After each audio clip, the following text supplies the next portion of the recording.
Hello friends, welcome to my channel my unique academy.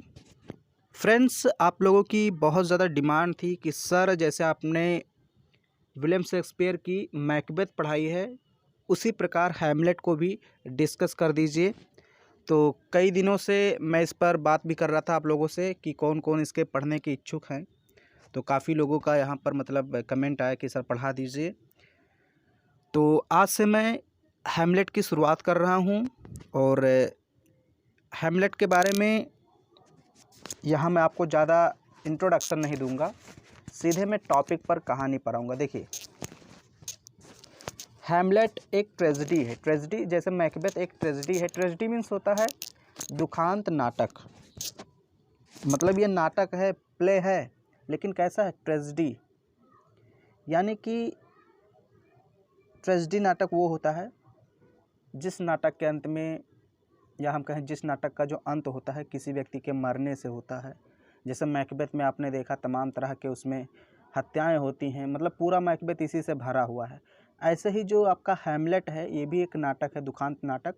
इसमें शुरुआत में या बीच में कोई मारकाट तो नहीं होता, लेकिन जब आप लास्ट में देखेंगे तो इसमें मतलब सारे जो इसके पात्र हैं, कैरेक्टर्स हैं, उनकी डेथ हो जाती है, सारे कैरेक्टर की। तो बहुत ही अमेजिंग। हालांकि एक कैरेक्टर बचा रहता है, उसको मैं बताऊंगा या आप जानते होंगे, जब पढ़ेंगे प्ले तब हमको पता चल जाएगा।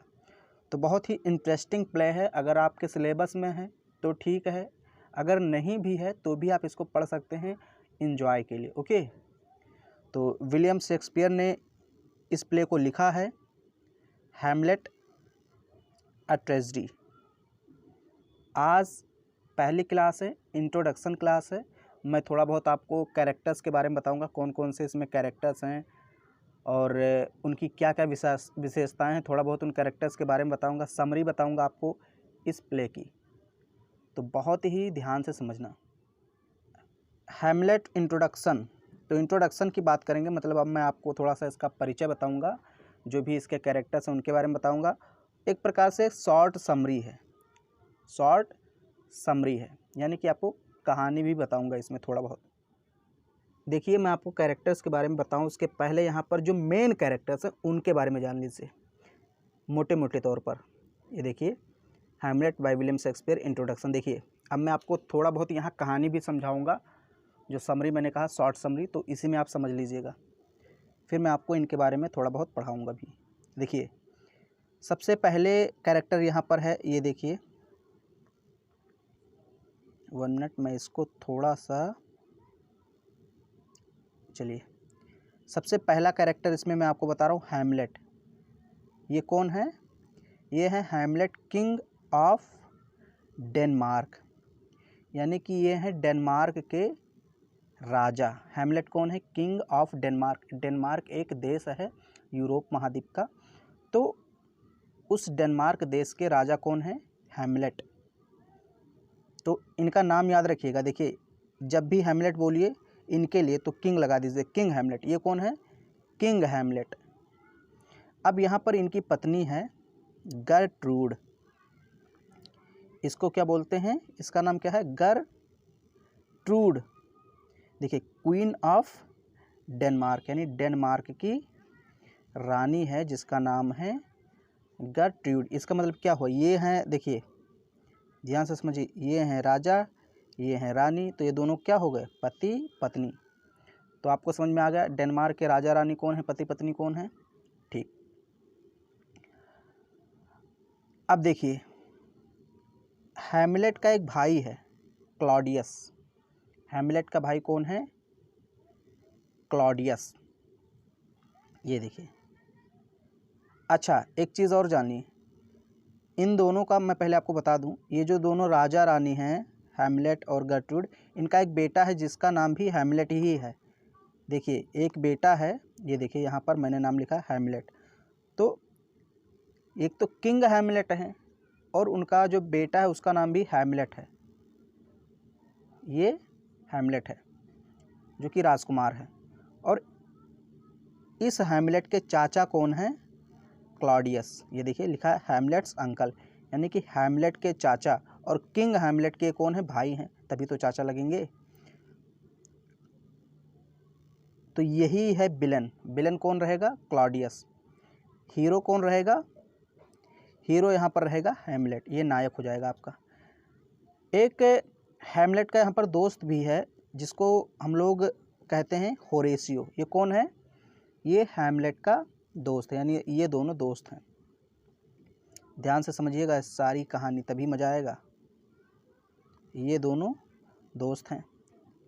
लेरटीज़, लेरटीज़ इसको बोलते हैं। ओके, इसका नाम देखिए, क्या कहते हैं उसको, प्रोनाउंसिएशन में मुझसे हो सकता है थोड़ी बहुत इधर उधर हो जाए, क्योंकि कुछ वर्ड्स यहाँ पर ऐसे हैं जिसको बोलने में थोड़ी मुझे प्रॉब्लम हो जाएगी। तो जो भी प्रोनाउंसिएशन आपको अच्छा लगे वैसे आप बोलिए। लेरटीज़ ये कौन है अभी मैं बताता हूँ। पहले यहाँ पर पोलोनियस को देख लीजिए। पोलोनियस कौन है? पोलोनियस है किंग हैमलेट का दरबारी। दरबारी जिसे आप कहते हैं कोर्टियस। ओके, दरबार में होते नहीं सलाह देने वाले राजा को। तो ये पोलोनियस कौन है? एक दरबारी है। किसका? हैमलेट का। और पोलोनियस के दो बच्चे हैं। पोलोनियस के, ये जो पोलोनियस दरबारी है किंग हैमलेट का, इसके दो बच्चे हैं। एक तो है लेरटीज़, एक है ओफिलिया। ओफिलिया एक प्रकार से इस नाटक की हीरोइन कह सकते हैं। ओफिलिया लड़की है और लेरटीज़ लड़का है, यानी कि ये दोनों भाई बहन हैं। और इनके पिता कौन है? पोलोनियस। समझ में आ गया पूरी कहानी?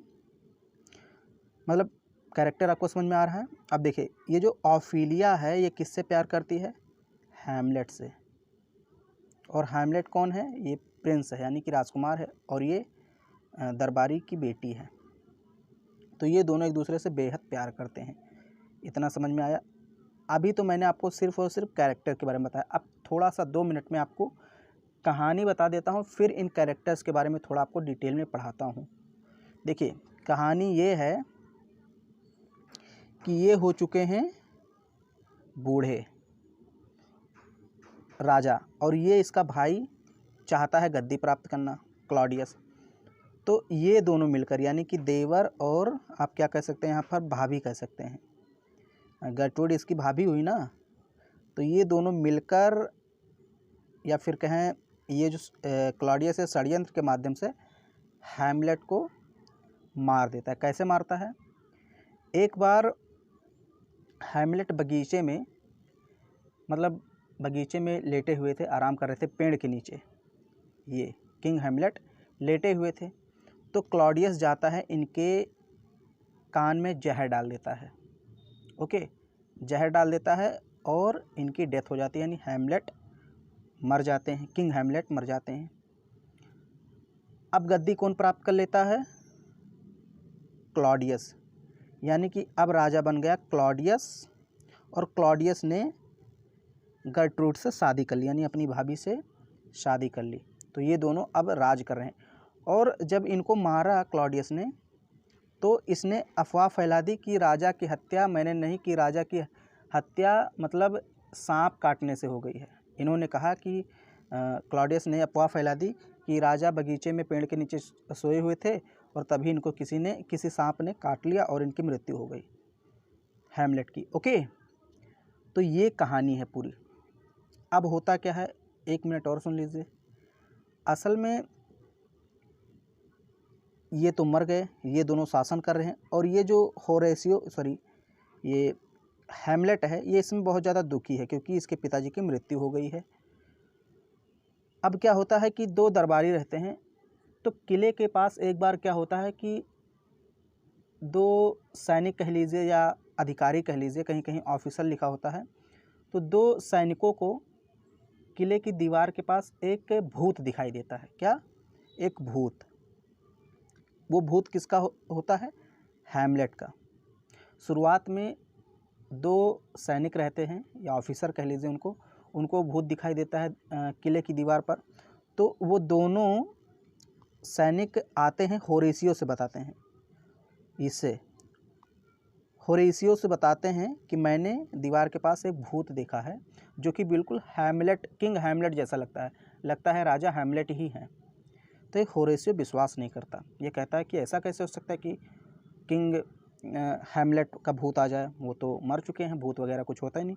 तो होरेशियो को विश्वास नहीं होता तो वो दोनों सैनिक होरेसियो को लेकर जाते हैं, रात के 12 बजे मतलब उसको दिखाते हैं। तो होरेसियो देखता है भूत को, यानी कि किंग हैमलेट के भूत को देखता है। तो अब इसको होरेसियो को विश्वास हो जाता है।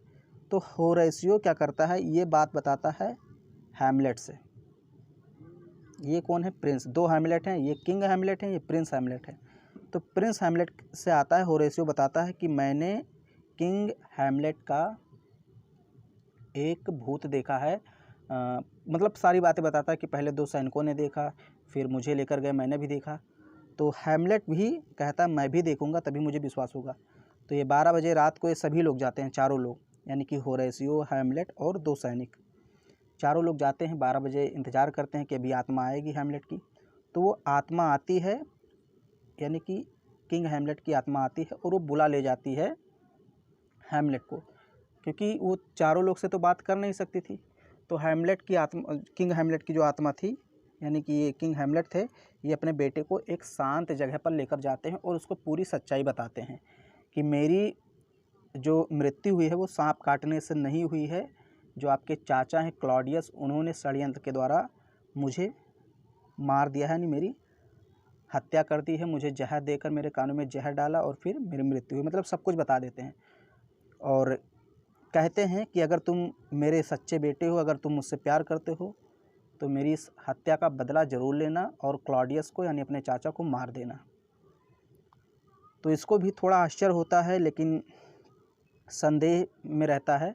तो अब आगे जो मैं कहानी बताऊंगा वो कहानी इसी पर है। ओके, कहानी इसी पर है कि भाई ये हैमलेट जो है अपने पिता के हत्या का बदला कैसे लेता है, क्लॉडियस को कैसे मारता है, और फिर क्या पूरी कहानी चलती है, बीच में क्या क्या होता है, ये सब मैं एक्ट के माध्यम से पढ़ाऊँगा। 5 एक्ट इसमें टोटल आपको मिलेंगे। कितने एक्ट? 5 एक्ट। जैसे मैकबेथ में 3 एक्ट थे, इसमें 5 एक्ट हैं। अब मैं थोड़ा सा आपको इन कैरेक्टर्स के बारे में बता दूं। और भी कैरेक्टर हैं कई, जैसे मैंने 2 सैनिक का नाम लिया, तो वो 2 सैनिक कौन कौन से थे उनके बारे में भी मैं आपको बता दूं, उनका नाम बता दूं। ओके, तो कैरेक्टर्स के बारे में मैं आपको डिस्कस कर देता हूं। थोड़ा सा वीडियो अगर लॉन्ग हो जाएगा तो देख लीजिए। तो सबसे पहला कैरेक्टर कौन सा है? हैमलेट का कैरेक्टर। सबसे पहला कैरेक्टर है हैमलेट का, और ये क्या है? प्रिंस है, राजकुमार है। द प्रिंस ऑफ डेनमार्क, यानी डेनमार्क का राजकुमार है। मैं इसको थोड़ा सा पतला करता हूँ। तो द प्रिंस ऑफ डेनमार्क, यानी डेनमार्क के राजकुमार हैं।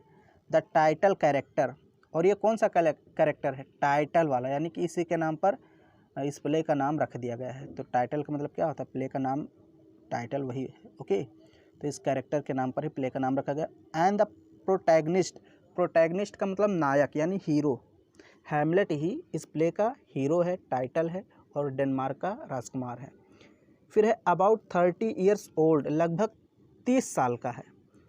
At the start of the play, यानी जब प्ले की शुरुआत होती है, Hamlet is the son of queen Gertrude and the king Hamlet.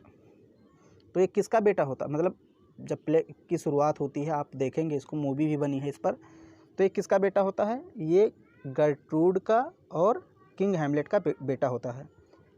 यानी कि कहने का मतलब ये है कि जो प्रिंस हैमलेट है ये 30 साल का है, और ये गर्ट्रूड और किंग हैमलेट का बेटा है। एंड द नेफ्यू, और भतीजा है, ऑफ प्रेजेंट किंग, वर्तमान राजा क्लॉडियस, क्लॉडियस के, यानी कि जो वर्तमान में राजा हैं। जब प्ले की शुरुआत होती है तो उसमें राजा कौन होता है? क्लॉडियस। तो वर्तमान में जो राजा क्लॉडियस है उसके कौन है? नेफ्यू है, मतलब भतीजे हैं। हैमलेट इज़ मेलंकली, हैमलेट बहुत ही उदास है। बिटर, बिटर का मतलब बिटर का वैसे तो मतलब होता है कड़वा, लेकिन यहाँ कड़वा का, अब भाई वो कड़वा तो है नहीं, कड़वा का मतलब थोड़ा गुस्सैल है। ओके, मतलब उसके अंदर एक प्रकार से कड़वाहट भरी है। जब उसको पता चलता है कि हमारे मतलब पिताजी की हत्या हुई है, तो वो बिटर हो जाता है थोड़ा सा, आप कह सकते हैं। और सिनिकल का मतलब होता है रूखा। रूखा मतलब जैसे हर व्यक्ति को जब आप स्वार्थी समझने लगते हैं तो इसका मतलब आप रूखे हो जाते हैं, यानी आपके अंदर रूखापन आ जाता है। जैसे क्या हुआ कि जब इसको पता चला कि इसके चाचा ने ही इसके पिता की हत्या की, तो इसको लगा कि मेरे चाचा स्वार्थी हैं, उन्होंने अपने स्वार्थ के लिए मेरे पिताजी की हत्या कर दी, मेरी माँ भी स्वार्थी है, मतलब इसको लगने लगा कि सभी लोग स्वार्थी हैं। तो इसके अंदर रूखापन आ गया, इंटरेस्ट नहीं रह गया। सोचने लगा आप किस पर विश्वास करें जब चाचा और मेरी माँ ने मिलकर ही मेरे पिता को मार दिया। फुल ऑफ हेटेड, और नफरत से भरा हुआ था। For his uncle's scheming scheming का मतलब एक प्रकार से षड्यंत्र, यानी अपने अंकल के षड्यंत्र से, जो इसके अंकल ने षड्यंत्र किया था उसकी वजह से ये नफरत से एकदम भरा हुआ था। एंड डिसगस्ट, और घृणा करता था फॉर हिज मदर्स सेक्सुअलिटी, अपनी माता की काम वासना से। मतलब सेक्सुअलिटी का मतलब यहाँ काम वासना या कामुकता कह सकते हैं। चूँकि इसके पिता हैमलेट के बूढ़े हो चुके थे, तो आप समझ सकते हैं ना कि इसकी मदर की सेक्सुअलिटी जो काम वासना थी, उसी कारण इन्होंने अपने देवर से शादी कर ली थी। तो इस कारण ये अपनी माता से भी नफरत करता था। A reflective and thoughtful young man. अब देखिए, रिफ्लेक्टिव का मतलब होता है विचार मग्न, और थॉटफुल का मतलब होता है विचारशील, दोनों का मतलब एक ही है लगभग। तो ये बहुत ही विचारशील और बहुत ही विचार मग्न युवक था। हु हैज स्टडीड, जो पढ़ा लिखा था, यानी पढ़ा था, पढ़ाई की थी, at university of Wittenberg, Wittenberg विश्वविद्यालय में। तो ये कहाँ का पढ़ा लिखा था? विटेनबर्ग विश्वविद्यालय का। Hamlet is often indecisive, Hamlet प्रायः क्या रहता था? इनडिसाइसिव। इनडिसाइसिव का मतलब होता है अनिश्चित।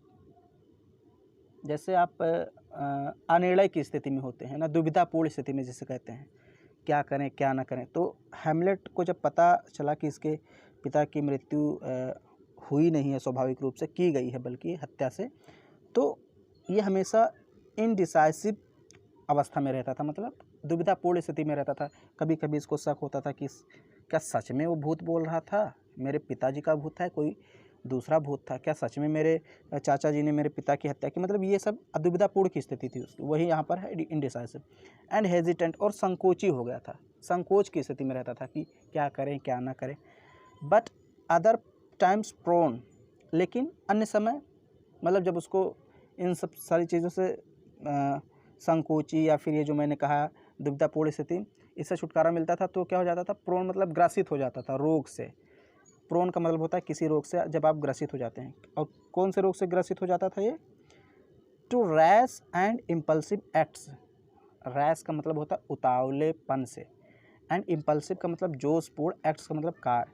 यानी कि जब पहले तो ये दुविधापूर्ण स्थिति में रहता है, कभी कभी हेजिटेंट संकोची अवस्था में रहता है, जब इससे निकलता है तो बहुत ही उतावला हो जाता है, बहुत ही जोशपूर्ण हो जाता है किसी कार्य को करने के लिए। ओके, तो ये मैंने यहाँ पर आपको सिर्फ और सिर्फ अभी हैमलेट के बारे में बताया है कि हैमलेट कौन है। तो हैमलेट दो हैं, एक तो किंग हैमलेट, एक प्रिंस हैमलेट। तो अभी मैंने आपको प्रिंस हैमलेट के बारे में बताया है। अब हम बात करेंगे क्लॉडियस की। क्लॉडियस मैंने आपको बताया था ये किंग हैमलेट का भाई है, लेकिन प्रिंस हैमलेट का चाचा है। यानी कि ये जो मैंने आपको हैमलेट बताया, इनका कौन है? चाचा, और गर्ट्रूड का देवर है। तो इस समय क्या है? क्लॉडियस किंग ऑफ डेनमार्क, चूँकि अपने बड़े भाई की हत्या करके ये डेनमार्क का किंग बन गया, राजा है। हैमलेट्स अंकल, और हैमलेट का यानी इनका अंकल है, चाचा है। एंड द प्लेज एंटेगोनिस्ट, देखिए बोलने मुझे कभी कभी कोई वर्ड प्रॉब्लम में मैं आ जाता हूँ। तो ये कौन था? एंड और द प्लेज एंटेगोनिस्ट, यानी कि प्ले का कौन है? एंटेगोनिस्ट है, यानी कि खलनायक है, विद्रोही है, या आप कह सकते हैं विरोधी है। विद्रोही नहीं, विरोधी कहेंगे इसको, दुश्मन कह सकते हैं, विरोधी कह सकते हैं, खलनायक कह सकते हैं। जैसे मैंने यहाँ आपको बताया हैमलेट कौन था, यहाँ पर मैंने आपको बताया प्रोटैगनिस्ट मतलब हीरो था, और प्रोटैगनिस्ट का उल्टा होता है एंटेगोनिस्ट, यानी कि दुश्मन। तो ये नायक, ये खलनायक। आगे लिखा भी है विलन ऑफ द प्ले, यानी प्ले का विलन था, खलनायक था। Claudius is a calculating, Claudius कैसा है? एक कैलकुलेटिंग है, एक स्वार्थी है। अब यहाँ कैलकुलेटिंग का मतलब क्या होता है? स्वार्थी। आपने पहली बार ये वर्ड सुना होगा, कैलकुलेटिंग का नाम सुना होगा, लेकिन कैलकुलेटिंग का मतलब स्वार्थी होता है, ये शायद पहली बार आपने सुना होगा। तो क्लॉडियस कैसा था? स्वार्थी था। एम्बिशस पॉलिटिशियन, और एक महत्वाकांक्षी राजनेता भी था।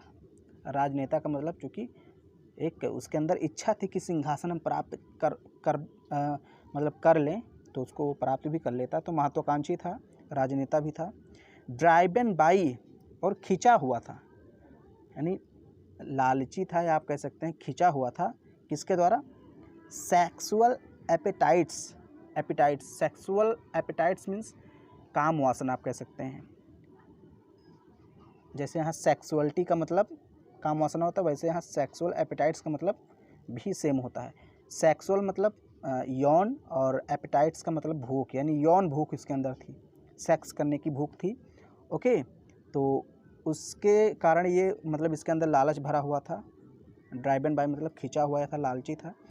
And his lust for power, और पावर के लिए भी इसके अंदर अभिलाषा थी। लस्ट का मतलब अभिलाषा होना या लालच होना, मतलब पावर का मतलब क्या? सत्ता, यानी राज सिंहासन प्राप्त करने की भी लालसा थी। बट लेकिन ही अकेजनली शोज साइंस, लेकिन बाद में वो, साइंस का मतलब प्रतीक दिखाता है, ऑफ गिल्ट, पश्चाताप का। गिल्ट का मतलब जो अपराध करता है बाद में उसको पश्चाताप होता है, उस पर थोड़ा सा उसको बुरा लगता है। तो एंड ह्यूमन फीलिंग्स, और उसके अंदर क्या आ जाती है? ह्यूमन फीलिंग्स आ जाती है, यानी कि जो ह्यूमन फीलिंग्स का मतलब दया भाव जिसे आप कहते हैं, वो सारी चीज़ें उसके अंदर आ जाती हैं। शुरुआत में तो कठोर रहता है, लेकिन बाद में वो चेंज हो जाता है, उसका हृदय थोड़ा सा परिवर्तन होता है और वो पश्चाताप करने लगता है। His love for Gertrude seems sincere, Gertrude के प्रति जो उसका लव होता है वो बहुत सिंसियर हो जाता है। फॉर इंस्टेंस का मतलब उदाहरण के लिए। अब जो दो कॉमा के बीच में रहता है उसको बाद में पढ़ा जाता है, मैंने आपको कई बार बताया है। तो देखिए दो कॉमा के बीच में है फॉर इंस्टेंस, तो इसको बाद में पढ़िए, आप पहले पढ़ लीजिए। उदाहरण के लिए, his love for Gertrude seems sincere, Gertrude के प्रति जो उसका लव होता है, प्यार होता है, वो वास्तविक हो जाता है, गंभीर हो जाता है। यानी पहले तो सिंहासन के लिए राजा की हत्या करता है और गर्ट्रूड से शादी करता है, लेकिन बाद में उसको गर्ट्रूड से सच्चा प्यार हो जाता है। तो इसका मतलब क्या है? उसका हृदय परिवर्तित हो गया था। लेकिन अब जो नायक था वो तो नायक ही रहेगा। गलत काम किया था क्लॉडियस ने। तो दो कैरेक्टर आपको समझ में आया अभी तक, हैमलेट, क्लॉडियस। अब यहाँ पर गर्ट्रूड के बारे में समझ लेते हैं। तो जान ही गए होंगे आप, लेकिन फिर भी समझ लीजिए। द क्वीन ऑफ डेनमार्क, यानी डेनमार्क की रानी है। हैमलेट्स मदर, हैमलेट की माता है। रिसेंटली मैरिड टू क्लॉडियस, हाल ही में इसने क्लॉडियस से शादी की है। Gertrude loves Hamlet deeply, Gertrude Hamlet से बहुत ज़्यादा लव करती है, यानी डीपली का मतलब गहराई से प्यार करती है। बट सी इज सैलो, लेकिन ये बहुत ही उथली है। सैलो का मतलब उथली या छिछली होना, यानी कि बहुत गहराई से ना सोचने वाला। तो ये जो थी ये सैलो थी, बहुत कम सोचती थी, ज़्यादा गहराई से किसी बारे में नहीं सोचती थी। अगर ये गहराई से सोचती तो ये अपने पति की हत्या नहीं करवाती। तो इसलिए थोड़ी मूर्ख टाइप की थी, एक प्रकार से कह सकते हैं। ओके, वीक वुमेन, देखिए लिखा है कमज़ोर औरत थी। हु सीक्स, जो चाहती थी, अफेक्शन, प्यार, एंड स्टेटस, और हैसियत चाहती थी। यानी स्टेटस का मतलब क्या होता है? हैसियत। मोर देन, की अपेक्षा, मोर, देखिए मोर अर्जेंटली देन का मतलब की अपेक्षा। Moral rectitude of truth, rectitude का मतलब होता है ईमानदारी, ट्रूथ का मतलब सच्चाई। मोरल रेक्टिट्यूड और ट्रूथ, यानी सच्चाई और ईमानदारी के, सच्चाई और ईमानदारी से अधिक वो क्या चाहती थी? अफेक्शन और स्टेटस चाहती थी। मतलब वो चाहती थी, वो कहती थी सच्चाई जाए भाड़ में, ईमानदारी जाए भाड़ में, मुझे क्या चाहिए? मुझे प्यार चाहिए, कोई ऐसा हो जो मुझे प्यार करे, अफेक्शन। और वो प्यार कौन करेगा? क्लॉडियस करेगा। और स्टेटस, हैसियत चाहिए। तो यही चीज़ें चाहती थी, एक प्रकार से मूर्ख औरत थी, मैंने आपको बताया। तो तीन कैरेक्टर आपके हो गए। अब यहाँ पर है पोलोनियस। तो पोलोनियस मैंने आपको बताया ये दरबारी था, यानी कि चैम्बरलेन था। ओके, हैमलेट, किंग हैमलेट जो थे उनके दरबार का एक ऑफिसर था, उच्च रैंक आप कह सकते हैं। The Lord Chamberlain of Claudius court, यानी क्लॉडियस के कोर्ट का लॉर्ड चैम्बरलेन था। अब चूंकि अब क्लॉडियस राजा बन गया था तो इसी के कोर्ट का रहेगा। ओके, तो पोलोनियस कौन था? ये ऑफिसर था। पहले तो एक किंग हैमलेट के उसमें था, लेकिन अब किंग हैमलेट मर गए, मतलब उनकी डेथ हो गई, तो अब क्लॉडियस के दरबार में आ गया। ए pompous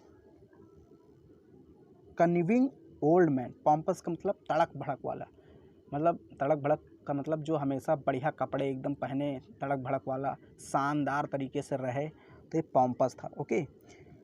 कन्विंग old man, conniving means होता है धूर्त, षड्यंत्रकारी, ये षड्यंत्रकारी आदमी था। Okay. Polonius is the father of Laertes and Ophelia, और लेयर्टीज और ओफिलिया के पिताजी भी पोलोनियस ही थे। यानी पोलोनियस के दो बेटे थे, बेटे नहीं मतलब दो बच्चे थे। एक तो था इसका बच्चा जिसका नाम था यानी पुत्र था लेयर्टीज, और एक पुत्री थी ओफिलिया। तो इनके बारे में भी हम लोग जान लेते हैं। अच्छा, मैंने शुरुआत में आपको बताया था कि इसमें सारे कैरेक्टर्स की डेथ हो जाती, मृत्यु हो जाती, लेकिन एक कैरेक्टर बचा रहता है। तो कौन है वो यहाँ पर देख लीजिए, ये होरेशियो है, जो कि कौन है, हैमलेट का दोस्त है, प्रिंस हैमलेट का दोस्त है, याद रखना, किंग हैमलेट का नहीं। तो होरेशियो कौन था, हैमलेट्स क्लोज फ्रेंड, यानी कि हैमलेट का बहुत ही नज़दीकी दोस्त था। Who studied with the Prince at the university in Wittenberg, जो कि राजकुमार हैमलेट के साथ ही विटेनबर्ग में पढ़ा था। मैंने बताया था हैमलेट भी यहीं के पढ़े थे, और होरेशियो यानी दोनों दोस्त थे, एक ही कॉलेज में यानी एक ही यूनिवर्सिटी में पढ़े हुए थे, तो इसलिए क्लोज फ्रेंड थे। Horatio is loyal and helpful to Hamlet, यानी हैमलेट के प्रति ये बहुत ही वफादार था और सहायक भी था, यानी उसकी सहायता भी करता था, उसके प्रति वफादार भी था। थ्रू आउट प्ले, पूरे प्ले में, अगर पूरे प्ले आप पढ़ेंगे यानी पूरा प्ले पढ़ेंगे या देखेंगे तो उसमें आप पाएंगे कि ये पूरे प्ले में हैमलेट के साथ रहा, उसका साथ दिया, उसका मदद किया, और मतलब उसके प्रति वफादार रहा। आफ्टर हैमलेट्स डेथ, जब हैमलेट की मृत्यु हो जाती है, अंत में आप देखेंगे सारी चीज़ें मैं आपको बताऊंगा, एक्ट के माध्यम से पढ़ाऊंगा, सारे एक्ट पढ़ाऊंगा। तो अंत में जब हैमलेट की मृत्यु हो जाती है, होरेशियो रिमेन्स अलाइव, तो होरेशियो जिंदा रहता है, to tell Hamlet story, Hamlet की स्टोरी बताने के लिए। वास्तव में होरेशियो हैमलेट से कहता है कि मैं भी आपके साथ मर जाऊंगा, लेकिन होरेशियो कहता है अगर तुम मर जाओगे तो ये सच्चाई कौन बताएगा, लोग हमें दोषी कहेंगे कि मैंने अपने चाचा की हत्या कर दी, क्योंकि लास्ट में हैमलेट क्लॉडियस की हत्या कर देता है, सब मैं पढ़ाऊंगा। तो कहता है होरेशियो तुम्हें जिंदा रहना पड़ेगा ताकि तुम सच्चाई बताओ लोगों को कि मैंने अपने चाचा की हत्या करके सही किया, कोई गलत नहीं किया। तो इसलिए होरेशियो जिंदा रहता है, ये एकमात्र कैरेक्टर रहेगा जो जीवित रहता है। फिर यहाँ है ओफिलिया। ओफिलिया कौन है, ये पोलोनियस की पुत्री है। देखिए, पोलोनियस डॉटर यानी पोलोनियस की बेटी या पुत्री कह लीजिए। अ ब्यूटीफुल यंग वुमेन, एक सुंदर नवयुवती है यानी लड़की है। With whom Hamlet has been in love, जिससे हैमलेट प्यार करता है, यानी कि एक सुंदर लड़की है जिससे हैमलेट प्यार करता है। ओफिलिया स्वीट, बहुत ही स्वीट है, मीठी है यानी कि सुंदर है। एंड इनोसेंट, और बहुत ही भोली भाली लड़की है। यंग गर्ल है मतलब नवयुवक है, नव युवती आप कह लीजिए, युवक मत कहिए क्योंकि युवती मतलब लड़की है। Who obeys her father and her brother, जो कि अपने पिता की और अपने भाई लेयर्टीज की आज्ञा का पालन करती है, मतलब जो भी इसके पिताजी और इसके भाई कहते हैं वही करती है। ये थोड़ी नासमझ टाइप की है ना, जैसे भोली भाली, मैंने बताया ना, इनोसेंट यानी भोली भाली है, मतलब ये पुरुषों पर डिपेंड रहती है कि जो हमारे पिताजी भाई कहेंगे वो सही होगा, तो वही यहाँ पर लिखा है। हु ओबेज, जो आज्ञा का पालन करती है, आदेश मानती है। हर फादर, अपने पिता की। एंड हर ब्रदर लेयर्टीज, और अपने भाई लेयर्टीज की। लेयर्टीज भाई का नाम है, लेयर्टीज इसके। डिपेंडेंट ऑन मैन, ये आदमियों पर डिपेंड रहती है, मैंने बताया अपने भाई और पिता पर डिपेंड रहती है। To tell how to behave, और जो कुछ भी इसके पिता और भाई बताते हैं वैसे ही ये बिहेव करती है। She gives into Polonius schemes to spy on Hamlet, ये हैमलेट के पास पोलोनियस के मतलब जो पोलोनियस का षड्यंत्र होता है उसकी जासूसी करती है, यानी पोलोनियस कोई षड्यंत्र बनाता है अगर तो ये जो पोलोनियस की बेटी है, क्योंकि ये हैमलेट से प्यार करती है, तो हैमलेट को जाकर बता देती थी, स्पाई मतलब दूत के रूप में, यानी दूत के रूप में जाकर के उसको बता देती थी हैमलेट को कि हमारे पिताजी आपके खिलाफ ये षड्यंत्र कर रहे हैं। Even in her lapse into madness and death, यहाँ तक कि जब ये मर जाती है और पागल हो जाती है, वही यहाँ पर लिखा है। इवन यहाँ तक कि इन हर लैप्स, लैप्स का मतलब गोद में होना, यानी कि जैसे लैप्स का मतलब होता है हड़पना, यानी कि जब ये हड़प ली जाती है। मैडनेस मतलब पागलपन में, एंड डेथ और मौत। अब मौत या पागलपन, इसको हड़पेंगे मतलब इसका ये है कि जब ये पागल हो जाती है, उसकी पागलपन की गोद में चली जाती है और मौत के कगार पे आ जाती है, सी रिमेन्स मेडनली, तो भी ये पहले की जैसा ही रहती है। मेडनली का मतलब यहाँ पर है पहले जैसा, यानी इसके स्वभाव में, इसके उसमें नेचर में कोई चेंज नहीं होता है। यहाँ तक कि जब ये पागल हो जाती है, जब ये मरने की अवस्था में आ जाती है, यानी उस समय भी इसके स्वभाव में कोई भी परिवर्तन नहीं होता। देखिए क्या लिखा है, सिंगिंग सॉन्ग्स, गाना गाते हुए अबाउट फ्लावर्स, फूलों के बारे में, and finally drawing in the river, और ये नदी में डूब जाती है। इसकी मृत्यु नदी में डूबने से होती, मैं आपको बताऊंगा कैसे ये डूबती है। एमिड द फ्लावर गार्लैंड्स, यानी कि फूलों के बीच में, सी हैड गैदर्ड, जो उसने इकट्ठा किया था, इसने कुछ फूल इकट्ठे किए थे। तालाब एक छोटा सा रहता है और उसमें काफ़ी ज़्यादा फूल रहते हैं इकट्ठे, उसी में जाती है, पता नहीं कैसे डूब जाती, मैं आपको बताऊंगा। ओके, तो ये गाना गाते हुए, मतलब थोड़ी आप, जब इसके पिता पोलोनियस की मृत्यु हो जाती है तो ये और ज़्यादा पागल हो जाती है, तो ये सब मैं आपको बताऊंगा। ये थोड़ा सा इंट्रोडक्शन आप जान लीजिए। फिर यहाँ है लेर्टीज़, जो कि ऑफिलिया का भाई है, पोलोनियस का बेटा है। तो देखिए, पोलोनियस सन्स एंड ऑफिलियाज ब्रदर, यानी कि पोलोनियस का बेटा है, ऑफिलिया का भाई है। अ यंग मैन, एक नवयुवक है, who spends much of the play in France, जो कि अपना समय सबसे ज़्यादा कहाँ बिताता है, प्ले में अगर आप देखेंगे नाटक में, तो सबसे ज़्यादा समय फ्रांस में ही बिताता है। ये देखिए, पैशनेट मतलब बहुत ही जोशपूर्ण, एंड क्विक टू एक्शन, और जल्दी से एक्शन लेने वाला, यानी कि बहुत ही पैशनेट, जोशपूर्ण रहता है, जल्दी से एक्शन लेने वाला इसका स्वभाव होता है। Laertes is clearly a foil for the reflective Hamlet. Reflective Hamlet का मतलब जो विचारशील हैमलेट है, उसके लिए एक प्रकार से फॉइल का काम करता है। यहाँ पर एक वर्ड मैंने बोला फॉइल, तो इसका मतलब आपको शायद न समझ में आया। देखिए इस लाइन को एक बार फिर से पढ़े, Laertes is clearly a foil for the reflective Hamlet, यानी रिफ्लेक्टिव हैमलेट यानी विचारशील हैमलेट के लिए ये क्या है, एक फॉइल के रूप में था, एक रोड़े के रूप में। रोड़ा जैसे जो आपको, वैसे फॉइल का मतलब होता है पराजित कर देना, तो रोड़ा क्या होता है, हमारे रास्ते में बाधा डालता है, तो एक बाधा डालने के रूप में लेटिस था, यही समझ लीजिए, बाकी हम लोग डिटेल में पढ़ेंगे। फिर यहाँ 14 ब्रास। 14 ब्रास कौन था, इसके बारे में समझ लीजिए। The young Prince of Norway, ये नॉर्वे का राजकुमार था। 14 ब्रास कौन था, नॉर्वे का राजकुमार था। Whose father the king was killed by Hamlet's father, जिसके पिता हैमलेट के फादर के द्वारा मारे गए थे। अच्छा देखिए, एक बात जान लीजिए, 14 के जो फादर थे उनका भी नाम था 14 ब्रास, यानी 14 ब्रास के पिताजी का भी नाम 14 ब्रास था, और हैमलेट्स के फादर का नाम भी हैमलेट था। पहले के ज़माने में ऐसा होता था, जैसे जॉन मिल्टन के पिता का नाम भी जॉन मिल्टन ही था, तो ऐसे नाम दे देते थे।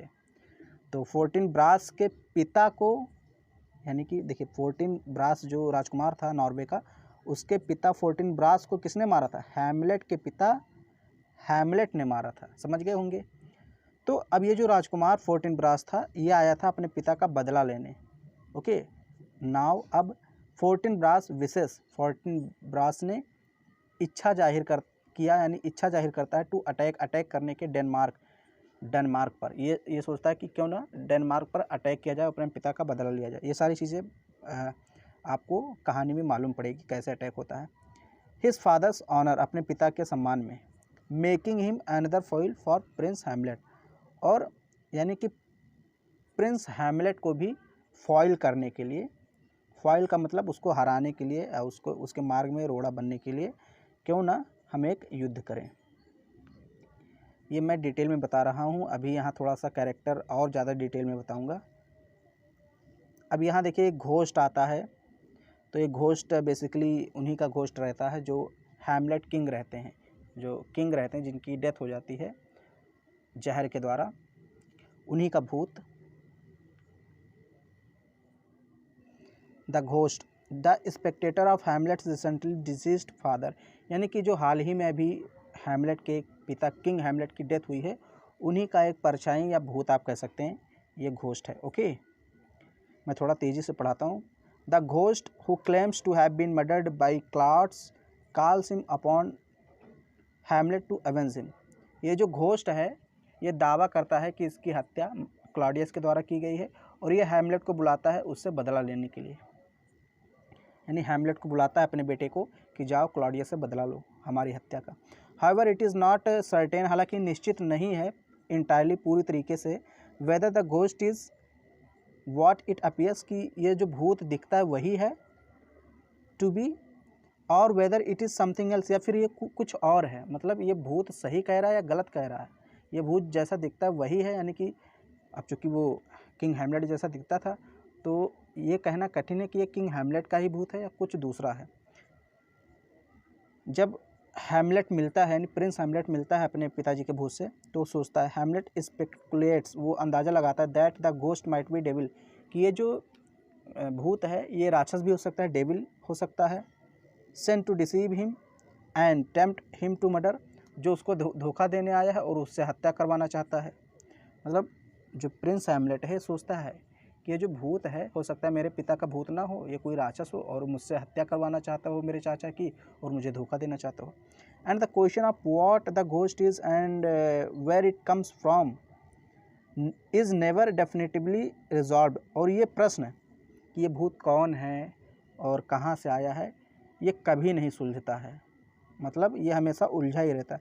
रिसॉल्व का मतलब सुलझना, तो ये कभी सुलझा नहीं रहता है, ये हमेशा उलझा ही रहता है। उसके दिमाग में हैमलेट के दिमाग में हमेशा बात चलती रहती है कि ये भूत कौन है, कहाँ से आया, मुझसे क्या चाहता है, सही है कि गलत है, मेरे पिताजी का भूत है किसी और का।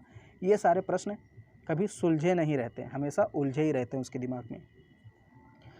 फिर यहाँ है रोशन क्रैंस एंड गिल्डेस्टन, तो ये भी दो पात्र हैं, इनका बहुत ज़्यादा रोल है नहीं। ये भी एक प्रकार से जो हैमलेट है प्रिंस हैमलेट उसके दोस्त ही हैं, बहुत ज़्यादा जिगरी दोस्त नहीं लेकिन दोस्त ही हैं, और एक प्रकार से छोटे रैंक के मतलब आप कह सकते हैं अधिकारी हैं। टू स्लाइटली बम्बलिंग कोर्टियस, यानी कोर्टियस का मतलब दरबारी हैं। फॉर्मर फ्रेंड्स ऑफ हैमलेट, देखिए हैमलेट के पहले फ्रेंड्स थे, मतलब बाद में तो होरेशियस का जिगरी दोस्त बन जाता है लेकिन पहले ये दोनों इसके दोस्त थे। फ्रॉम विटेनबर्ग से, who are summoned by Claudius, जिनको क्लॉडियस बुलाता है, क्लॉडियस इन दोनों को बुलाता है। ओके मैं आपको पढ़ाऊंगा तब बताऊंगा। एंड गर्ट्रूड, और गर्ट्रूड को बुलाता है to discover the cause of Hamlet's strange behaviour, जब हैमलेट अजीब व्यवहार करने लगता है तो उसकी छानबीन करने के लिए हैमलेट के पीछे इनको लगा देता है। यानी कि क्लॉडियस और गर्ट्रूड इन दोनों को बुलाते हैं और कहते हैं हैमलेट अजीब व्यवहार क्यों कर रहा है। तो सारी चीज़ें मैं आपको बताऊंगा कि कब हैमलेट अजीब व्यवहार करता है, कौन सी स्थिति कौन सा एक्ट आता है। तो अभी तो मैं थोड़ा आपको परिचय बता रहा हूँ। फिर यहाँ है एक औसरिक, फुलिस कॉर्टियर, एक मूर्ख दरबारी है, who summons Hamlet to his duel with Laertes, जो लैटिस के साथ द्वंद्व लड़ने की खबर हैमलेट के पास लाता है। मतलब ये हैमलेट के पास एक खबर लाता है कि लैटिस जो है वो आपसे द्वंद्व युद्ध करना चाहता है, यानी कुश्ती करना चाहता है या तलवारबाजी आप कह सकते हैं। ड्वेल का मतलब जिसमें सिर्फ दो ही लोग लड़े, तलवारबाजी कह सकते हैं, कुश्ती कह सकते हैं, जो भी, हालांकि तलवारबाजी होती है वहाँ पर। फिर यहाँ है वोल्टीमैंड एंड कॉर्नेलियस, देखिए नाम में थोड़ा प्रॉब्लम हो सकता है प्रोनाउंसिएशन में, तो ये भी हैं कोर्टियस ही हैं। ओके दरबारी हैं, इनका सबका ज़्यादा यूज़ नहीं बट जान लीजिए। And sends to Norway to pursue the king to prevent Fortinbras from the attacking, ये मतलब जब नॉर्वे की तरफ से फोर्टिनब्रास आक्रमण कर रहा होता है तो उसको आक्रमण को रोकने के लिए क्लॉडियस इसको इन दोनों को भेजता है। फिर यहाँ है मार्सलस एंड बर्नार्डो, ये थोड़े इंपॉर्टेंट कैरेक्टर हैं, इनको ध्यान से सुन लीजिए। तो ये मार्सलस और बर्नार्डो कौन है, ये 2 ऑफिसर्स हैं, 2 अधिकारी हैं या आप सैनिक कह सकते हैं। First see the ghost walking the ramparts of Elsinore, और यही दोनों लोग यानी यही दोनों ऑफिसर या सैनिक सबसे पहले उस भूत को देखते हैं, यानी किंग हैमलेट के भूत को। एल्सनोर मतलब एल्सनोर नाम का एक किला है ओके, जिस स्थान पर किला बना है उस स्थान का नाम है एल्सनोर, तो इसलिए उस किले को कहते हैं एल्सनोर का किला। तो एल्सनोर के किले के दीवार पर जो भूत रहता है उसको सर्वप्रथम यही दो लोग देखते हैं, मार्सलस and Bernardo, and home someone होरेसियो, और फिर ये होरेसियो को बताते हैं टू इट विटनेस, गवाही के साथ यानी सबूत के साथ उसको दिखाते हैं। मार्सलस is present when Hamlet first encounters the ghost, जब हैमलेट जाता है तो मार्सलस भी वहाँ प्रेजेंट होता है, यानी कि जब हैमलेट उससे मिलने जाता है अपने पिता के भूत से तो वहाँ पर ये भी होता है मार्सलस। फिर यहाँ है फ्रांसिस्को, तो एक सोल्जर है एंड गार्ड्समैन एट एल्सनोर, यानी एल्सनोर किले का महल का एक गार्ड है, वॉचमैन है आप कह सकते हैं। रेनाल्डो कौन है, तो पोलोनियस सर्वेंट, ये पोलोनियस का नौकर है। Who is sent to France, जो फ्रांस भेजा जाता है बाय पोलोनियस के द्वारा, to check up on spy on Laertes, यानी कि लेटीज के बारे में खबर लाने के लिए एक दूत के रूप में इसको भेजा जाता है। तो यहाँ पर कुछ इंपॉर्टेंट कैरेक्टर हैं जैसे हैमलेट, क्लॉडियस, गर्टूड, पोलोनियस, होरेसियो और ऑफिलिया लेटीज, ये इतने इम्पॉर्टेंट है, बाकी सब इनका ज़्यादा यूज़ नहीं है। तो ये आपकी पहली क्लास थी, इसमें मैंने आपको थोड़ा बहुत समरी बताया, थोड़ा बहुत आपको मैंने कैरेक्टर्स के बारे में बताया, ज़्यादा नहीं बताया है। बाकी मैं एक एक कैरेक्टर को डिटेल में पढ़ाऊँगा जो भी क्वेश्चन आपके आते हैं। और अब हम लोग इसके एक एक एक्ट को पढ़ेंगे, जो कि इसके टोटल 5 एक्ट्स हैं, तो उसको मैं एक्ट को आपको पढ़ा दूँगा, पूरी कहानी पढ़ेंगे डिटेल में। तो अगर ये वीडियो आपको पसंद आ रहा है तो इसको लाइक कर दीजिए दबा के एकदम, और खूब ज़्यादा शेयर कर दीजिए। चैनल पे पहली बार हैं, चैनल को सब्सक्राइब कर लीजिए।